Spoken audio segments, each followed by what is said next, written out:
బకెట్లో వేసిన 10 మొబైల్స్లో 9 మొబైల్స్ ఉష్కాకి, అంటే మాయమేం అయిపోలేదు కానీ మొత్తం అన్ని ఆండ్రాయిడ్ ఫోన్స్లోకి అయితే వాటర్ పోయాయి. పని చేయకుండా మరికొన్ని డిస్ప్లే అయితే పోయి అలా అయ్యాయి. ఎందుకు 10 మొబైల్లో ఒక మొబైలే పని చేసిందంటే అది కీప్యాడ్ మొబైల్ అనమాట. అందుకు అది పొట్టిది గట్టిది అన్నట్టు పనిచేస్తుంది. ఇంకా చూడండి ఒక్కొక్కరి తిప్పలు చెప్పుకోనికి కాలేదు. ఏవేవో ప్రయోగాలు ఎండలో పెట్టడం, ఇంకా ఏమేం చేయొచ్చని యూట్యూబ్లో ట్రిక్స్ వెతకడం అలా అయింది. సరే నార్మల్ వాటర్ పోయిన వాళ్ళవైతే పని చేయడం ఎలాగలా జరుగుతుందనమాట.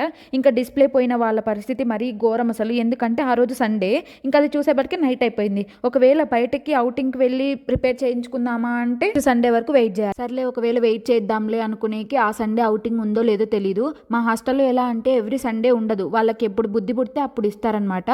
అది కరెక్ట్గా ఎప్పుడు ఉంటుందనేది కూడా చెప్పలేము. ఎందుకంటే వాళ్ళు కరెక్ట్ చెప్పేది సండే బ్రేక్ఫాస్ట్ అయిపోయిన తర్వాత మనకు అనౌన్స్ చేస్తారనమాట.